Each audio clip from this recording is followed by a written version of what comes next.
Welcome to Eat Well, Travel Better, the Business of Food Travel podcast with Eric Wolf and Ashi Vale, where we help you become a better industry professional by gaining inspiration from some of the world's most successful people in the food and beverage tourism industry. With each episode, we meet these leaders and examine their secrets of success. We reveal the obstacles and challenges they have faced, along with their solutions and triumphs, and give you ideas and inspirations for many of the same business issues that you may be facing as well. And now for today's episode.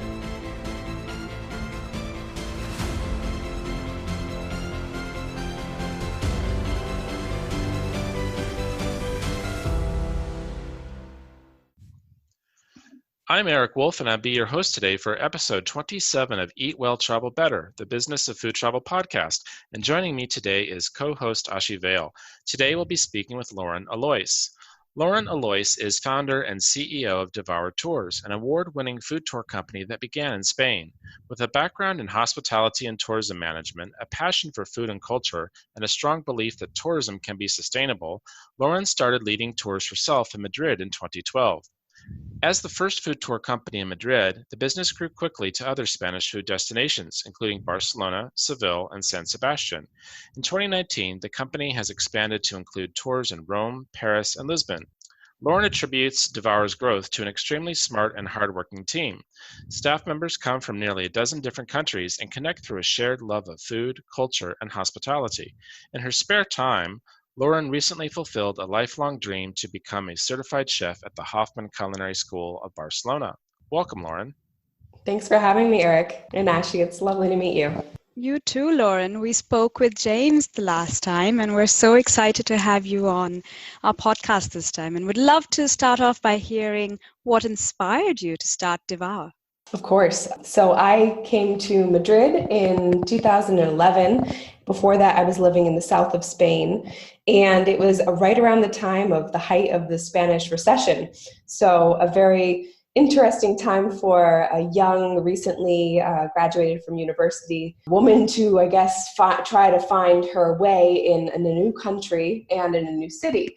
And so I was here in 2011. I'd just arrived looking for work and couldn't really find anything in my field, which was hospitality and tourism. And I also was observing that a lot of the small family-run food businesses that I would frequent as a client were having a tough time making it through this recession, and times when a lot of locals would actually go to the supermarket chains for better deals and for convenience. So I was looking for a way to do something in the hospitality and tourism field, and I was also going and talking to these business owners, and I came across the idea of a food tour as an experience that mixes culture, cuisine, local people, their stories, and supports the local economy. And when I saw this concept, it resonated immediately as something I would love to do and bring to Madrid. And so that was the inspiration, and I decided to launch tours here in Madrid that would focus on those types of small businesses with a story to tell. Oh, wonderful. Tell us a little bit more about a type of tour that you're most excited about, that's maybe perhaps a new one that you've started. We have a lot of new tours that we just rolled out this year because we've expanded this spring into 3 new cities, Paris, Rome, and Lisbon. And we always start with what I think of in my head as our signature style of tour, which is the same style of tour that I launched with here in Madrid, which is a tour that relies heavily on those small producers and those small vendors, and often includes a local market visit. Because truly, for me, the stories and the people who make a city so unique, you can find them in those small places or in those market stalls. The one person who knows his olives inside and out, or who can tell you everything about Spanish jamón. In France, the cheesemongers, the wine shop owners. And of course, in Lisbon and Rome, we have very similar delis, and we have small little canned goods shops in Lisbon. So those tours for me are really what I get excited about, because I think they're amazing ways for someone to fully immerse themselves in a city's cuisine and culture in a few hours and actually meet people, because these small businesses are owner operated and the owners are there. So you're getting the opportunity to not only visit the shop or the local and learn about it, but you're also talking to the owner, even if your guide might be translating. And that's a unique experience, I think, for people. Lauren, I've got to ask you, and I know that normally we like to focus more on the person we're interviewing, but I just have a curious question about your business. How does one decide when to expand to other cities and which cities to expand to for a food tour company? Sure. The when is a great question, because we struggled with that question for a few years. We had always wanted to grow, but sustainably. And so even when we first grew from Madrid to Barcelona, it was a big decision, because my business partner and I, neither of us were from Madrid. And so we felt that, well, if we can give people this 5-star experience here in Madrid, and we had great feedback, we thought, what's keeping us from expanding? So I think that was a little bit empowering, knowing that it wasn't the fact that we were from this city and had to be, born and raised to be able to give that 5-star experience. So once we had the confidence, we decided to expand to Barcelona, and then the rest of it was very organic. So we went from Barcelona to Seville, and then eventually up to San Sebastian in the north of Spain. Then we took a couple of years to focus on those 4 cities and really make sure everything was running well. And as our company grew, that we had everything we needed in place for the structure to work and to scale. And then finally, we decided to go abroad and cross the border. And when deciding on where to go, the obvious choice was to listen to our existing clients, a lot of them who have repeated tours with us, and we'd always get emails asking for places like Paris and Lisbon. So those 2 cities were on our radar and on our list, because our current customers were showing some interest. And then Rome as well. It's close. It's a food city. It's a city that I love. I have Italian-American heritage, so it was something really interesting for me to dive into. So far, we're having a great time expanding into these cities. So that's how we've done it so far. Well, it makes a lot of sense as well. If you have satisfied customers and they want to do more tours with you, they're not going to keep doing Madrid tours when they've done it once or twice. They're looking for the new destination. So that makes good sense. Exactly. They tend to travel maybe every summer or every year, and each time they're going to go somewhere slightly different. So maybe they'll do southern Spain one year and northern Spain the next, but the next year they'll probably do Italy, or they'll do Portugal. So for us, it's important that they can keep traveling with us each time they take a new vacation. Lauren, you spoke about expanding in a sustainable manner. What makes Devour a sustainable tourism company, and how do you think of expanding in a sustainable way? There's a few things I mean by that. One starts internally with our company, and that's a really important place to start for us, because we work where all of our people on our team, apart from tour guides, are our staff members, and they're people who have a really big and strong connection to the local community if they're working in that part of the business. So instead of subcontracting out when we decide to go to a new place and finding someone who might work for a variety of companies or who designs tours for a variety of people, we always look to bring someone onto the team. And that's been a much slower process than other options, I would say, but allows us to have someone and find someone who really shares our values and who also is really tied to the local community. Because one thing that I knew when I expanded the first time, even into Barcelona, is that all of the knowledge that I'd brought to Madrid and the connections and the fact that I would pass some of my vendors on a daily basis and be able to say hello, that wouldn't be possible as we expanded. So I wanted to find people who were able to have that really deep relationship with the local community, and to build a team of guides who, although are mostly freelance, would still be a part of Devour as well. And we've also managed to do that in all of our cities, where our freelance tour guides are really engaged with our company. And while they might work for others, they know that we represent something that is maybe a little different than what their other jobs require of them or ask of them or have as part of their experiences. So the team was really important for us to do it in a way that would be sustainable, to have a really good and strong team. And then when we plan our tours, we're also looking to make sure that they're impactful experiences for the local community, that they don't contribute to problems of over-tourism or problems of misrepresenting a destination.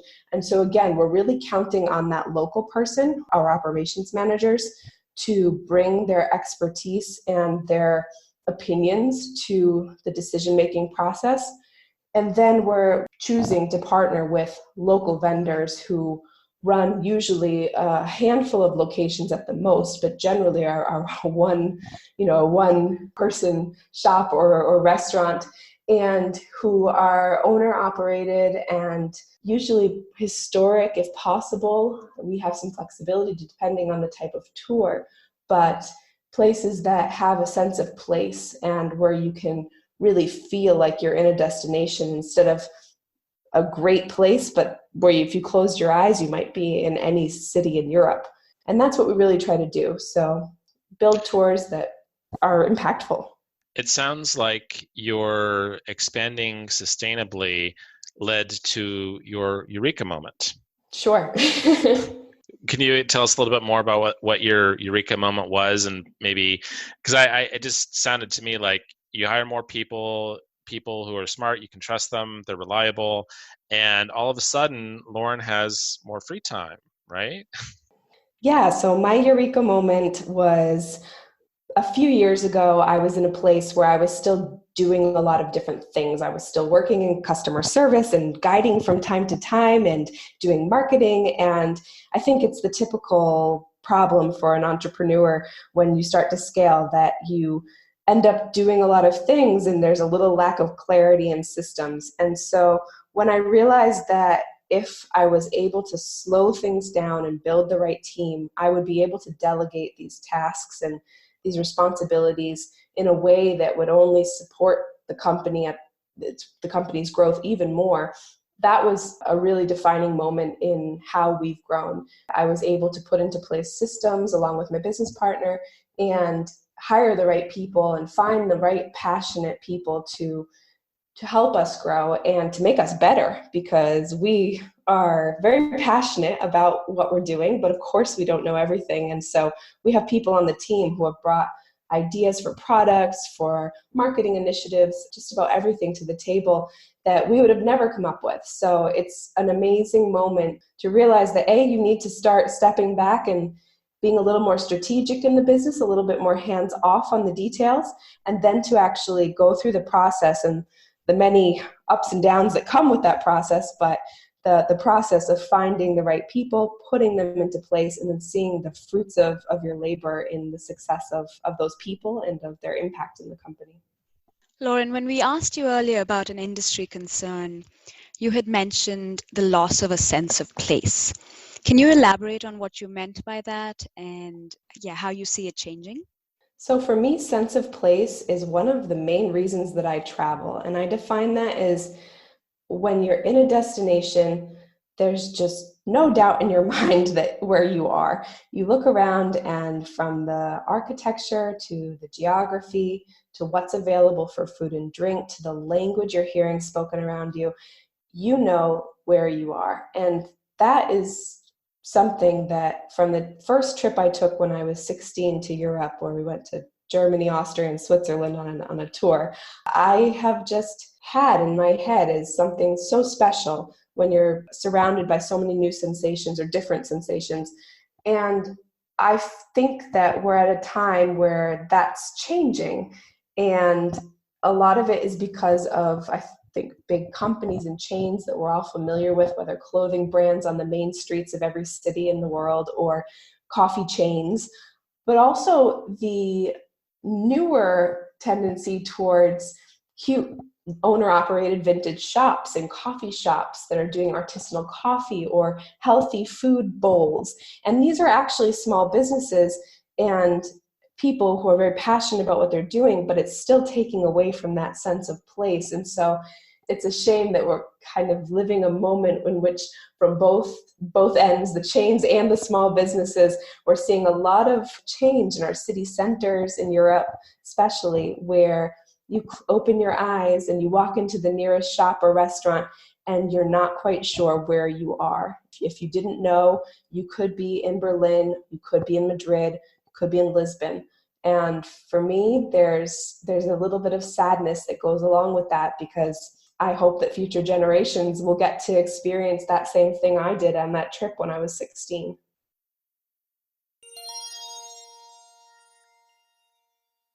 Get the most out of your career and join our GastroTerra Food Travel Trade Network today.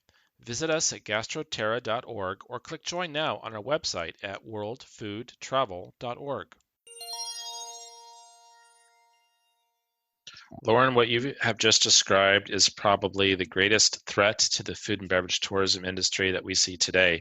We agree with you 100%. And you're right. You look at some of these high streets or main streets in towns, and they start to resemble each other. We define food tourism as traveling for a taste of place in order to get a sense of place. And if everyone starts having the same coffee chains and same burger chains and same everything chains, then there's no reason to travel for food and drink. And I've heard some colleagues say that someone who was just in Venice, Italy, was telling me that he found better Italian food outside of Italy than in Venice now because of all the tourist traps.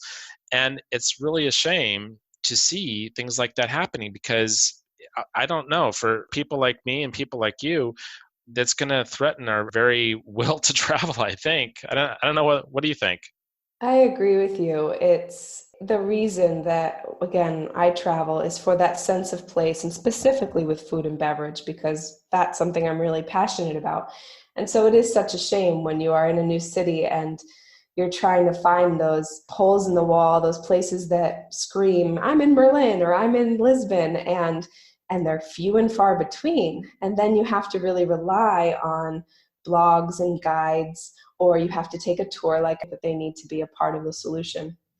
While we're on the issue, we have seen a few governments and local businesses really start to change things and provide solutions. Have you come across any of these that you can point to that are doing a great job with reversing this trend?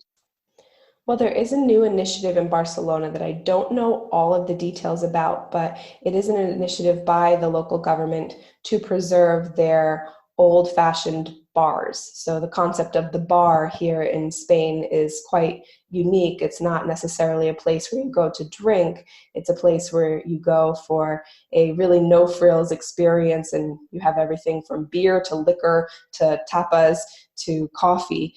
And they're great places all across the country. And in a city like Barcelona, which is seeing so much change in the past 10 years, they're becoming few and far between. So the city has raised an initiative to help save them. Now, what exactly that will look like, we'll have to see, but that makes me really happy to hear that at least it's something that's on their radar. We also have in both Barcelona and Madrid a really nice thing that the city council also does, which is put what they call centennial plaques in front of businesses that are over 100 years old and have contributed culturally to the local city. And so if you find one of these plaques that are in front of a restaurant or a hat shop or a fan shop, anything like that, you'll know that you are frequenting a place with a history. Those are just small things, but I think if we can make people conscious about them and they know what the plaques mean, which is something we always share on our tours, of course, people are much more likely to say, oh, look, I see a plaque. That must be a business that has been around for over 100 years. I'm going to take a look. I'm going to go inside. Maybe they'll decide to buy there instead of at the local department store. So I've seen that, and there's other things I've heard about as well, but it's something that I think we can always be doing better. That's a great idea with the plaques. I remember being really appreciative of Fáilte Ireland's support of us as we tried to promote the local artisans and food producers in Ireland.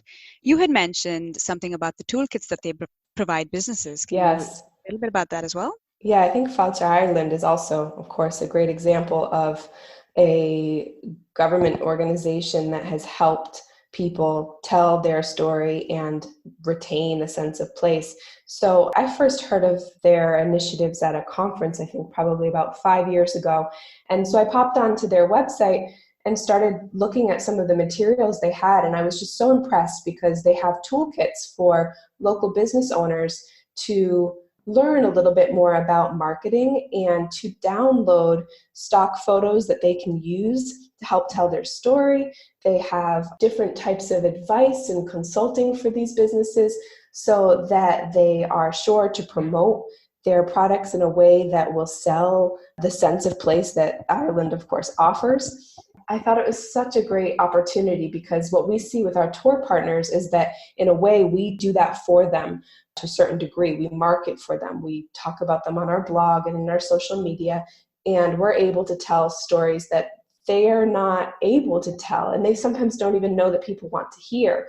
So it's amazing when you see a government that's stepped up to help tell those stories and allow people with amazing businesses, but who might not know the first thing about marketing or storytelling to do that. And so I think they're an example that all tourism boards should follow. You're very right. They are exemplary in really pretty much everything they do. But that's one country. And you look at a country like the United States, where not only does the government not really get involved in tourism, but we've got 50 different fiefdoms competing for attention. And businesses are left to their own devices. You either go and get the entrepreneurial training that you need, maybe in a business accelerator, or maybe you go to a college or a community college, or some tourism offices are proactive and will do things like this, but there's no silver bullet solution around the world. And then, you look the other way where some countries are very kind of top down and they control everything and they don't really involve their local businesses as much. And it's a huge span. It's fascinating to see, but it's also kind of worrying because so much of this needs to be fixed now before things start to go away. Exactly. And even here in Madrid, in the past 5 years, the city has become very different, the city center specifically. So many historic businesses have closed. And if we're lucky, they've been acquired by a similar type of business. Maybe a restaurant's been acquired by a new restaurant group, and they've been at least restored architecturally speaking and retained something of the original essence. But of course, they're not the same. And it's a hard question because these places, they're also not museums. And so if they're not profitable or if the owner wants to retire, of course they should have the option to do so. But is the solution that they become a pizza takeaway place? I don't think so. So I do think there needs to be some involvement at the government level to stop that from happening. But there are people doing innovative things as well with old spaces. But it's a shame because we've lost so many of those century-old places in Madrid in the past 5 years alone. Lauren, we'd love to hear a little bit more about you and the decisions you've made in the past few decades that has led you to where you are. Looking back, if you could give yourself a single piece of advice, what would you have told yourself? Great question. I think one of the most important things that I could have told my younger self when I was starting this venture, and I started it quite young, I was 25 years old, it would be to not hesitate to ask for help. Don't be afraid to reach out to someone and ask for their advice. I think I had a bit of the unnecessary need to do things by myself, which led to a lot of mistakes, which you learn from. I think making mistakes is one of the best ways to learn. But I could have definitely been a lot more open with asking for help and advice. And it was really when our company hit certain roadblocks and growth issues at certain points of growth that I realized that there's just no way to continue if we don't ask for some help. And so in the past 3 years, we've had some great advisors on the team. We've worked with consulting companies on anything from how to make better hires to how to scale to better sales processes. And those have been some of the most rewarding lessons that we've had, to be able to take from the experience of others in the industry too, at conferences, and to meet and network with people who have had similar but different experiences. It's just all been something that I've seen myself switch from being very heads down and I'll figure it out to really open to learning from others and understanding others' experiences and trying to build those into our own. And the shift's been great because I think that you do need other people to help you with your own growth. And if I could go back, I think I would have started that a lot earlier. That's a great piece of advice, Lauren. I feel that so often when we're young, we feel this pressure to know everything or think that we know everything, and telling someone or asking someone for help makes us seem weaker, but it's the opposite. Yeah, You learn so exactly. much. We're always learning. We couldn't possibly know everything. And people want to help. And it's a team effort at the end of the day. So great piece of advice to your younger self. It's so true. So Lauren, now that we've talked about your early part of your career, let's talk about what your career is going to look like towards the end of it. And have you ever thought about what kind of legacy you'd like to leave behind? It's such a good question because I don't think that we've probably paused to think about that quite enough. People are, again, heads down in the day-to-day and stressed out by the details, but really it's about the big picture, isn't it? And so for me, I would love to leave behind a company that has made an impact on tourism, on people's holidays, on their vacations, and on local communities. For me, that's first and foremost of behind what we do at Devour Tours. And as we continue to expand, it's something that I don't want to lose. I want that to be front and center when we are making decisions. The fact that we can help through what we're doing and show people the true stories of a destination.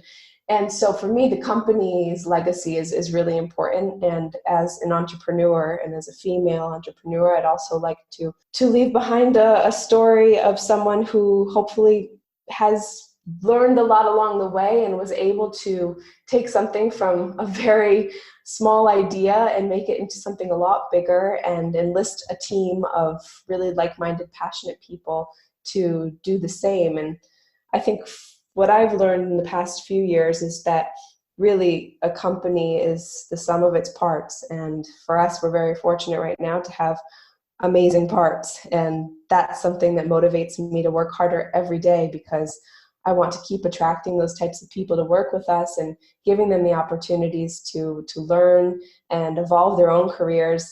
And one of the most, I think, gratifying things that has actually happened with the people on our team is every now and then someone's moved on, but they've moved on to maybe start their own thing or to go to a really amazing job opportunity. And instead of being sad that they're leaving, we've been so happy and proud that we were part of the process that got them to that point where they could make that decision for their career. And so I think that's a legacy that we're building already and that I'm really proud to be a part of. Lauren, when we asked you earlier about an inspirational quote, you mentioned this one that you really appreciate and love. We may encounter many defeats, but we must not be defeated. What does that mean to you? So this quote by Maya Angelou is one of my favorites because it goes back to what I mentioned earlier about not being afraid to fail and actually quite enjoying failure. Because as much as when I have failed at things or when things don't always go how we envision, you have a sense of defeat and you have a sense of sadness or frustration. For me, I think these are moments that are actually amazing for learning and for growth and for thinking about things through a new lens from another perspective in order to carry on. So while we might feel defeated for a few minutes, I don't think that you will ever be defeated if you take those moments and learn from them and pick yourself back up and reevaluate and try something new from another approach. That's how I try to live my life. And looking back at the mistakes I've made, at the failures I've had, I do think that I wouldn't trade many of them. Maybe there's a few I'd erase if I could, but in general, I think they've been just amazing experiences to become stronger and to really learn. Thank you, Lauren. I'd love to now chat about your favorite food travel memory because it was something of a revelation to me too. I grew up in South India eating savory foods for breakfast and live in California. So we're all about healthy food and eating protein and, not as much sugars and fats in the morning. And when I went to Sicily, I was so surprised at what they had for breakfast, which is something that you talk about with your favorite food travel memories. So can you share with us this tradition of brioche and granita and how interesting it is? Sure. So when I was 16, I had the opportunity to spend a summer with a family in Sicily and be their exchange student, I guess you'd say.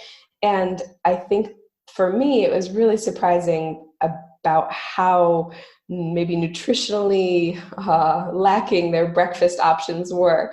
And so we would have things, if we were home, like cookies crumbled up in some milk with a shot of espresso for breakfast. And if we were out, we might even have the brioche bread with stuffed with gelato or with granita, the shaved ice. Hey, what's wrong with that?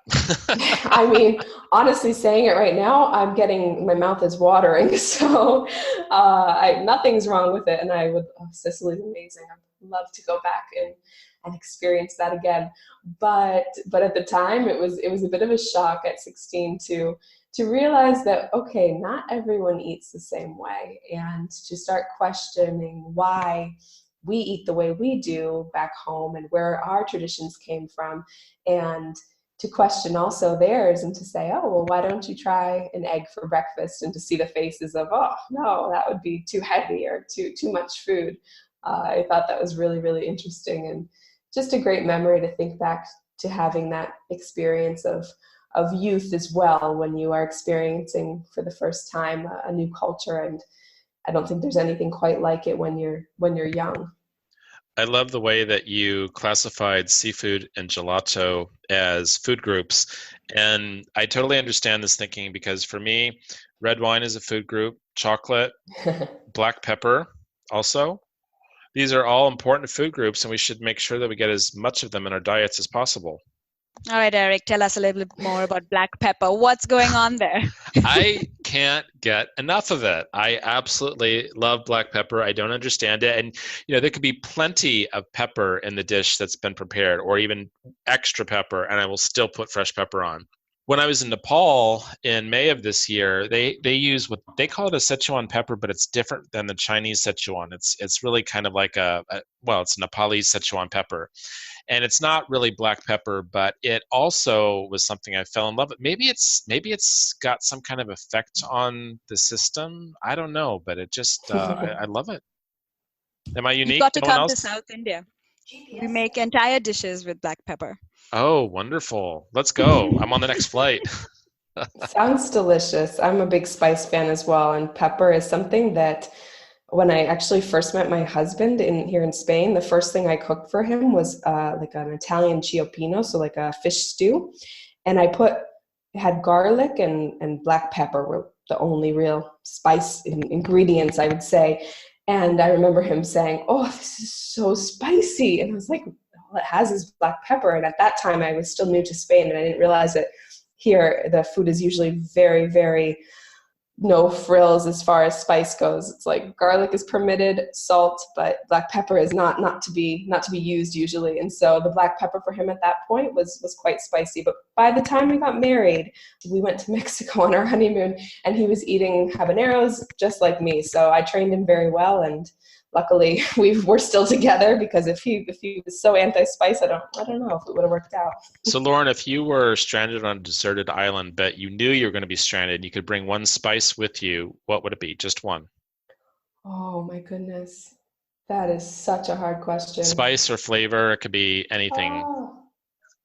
My true love is salt, because there were so many foods that as a child I thought I didn't like, steak being one of them, until I discovered salt and the fact that my family undersalted things.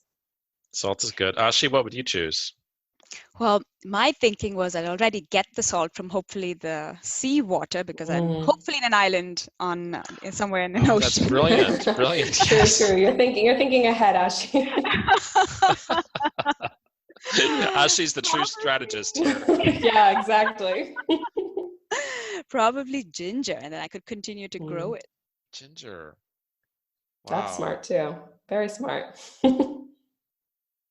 Well, Lauren, it's been a real pleasure getting to know you. You are a fascinating young woman, and you've done a lot in your career, and you're very, you're not that old, and you've accomplished so much. So it's really a delight to hear about all the successes that you've had, and also to learn about some of the challenges you've had too. And hopefully our listeners will be able to glean something from what you've shared today as well. So thank you for your time and your knowledge today.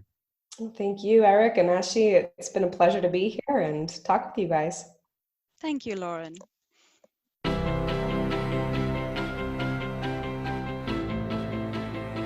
Thanks for listening today. The Eat Well, Travel Better podcast is brought to you by the World Food Travel Association, the world's leading authority on food and beverage tourism. We empower local communities and businesses with the food and beverage tourism knowledge and tools needed to reach new consumers and gain a competitive edge. Founded in 2003, every year we shepherd a community of almost 100,000 professionals in over 100 countries. Connect with us on Facebook, Twitter, LinkedIn, and Instagram. And you can learn more about us, subscribe to our newsletter, and join our family at worldfoodtravel.org. Until next time, eat well and travel better.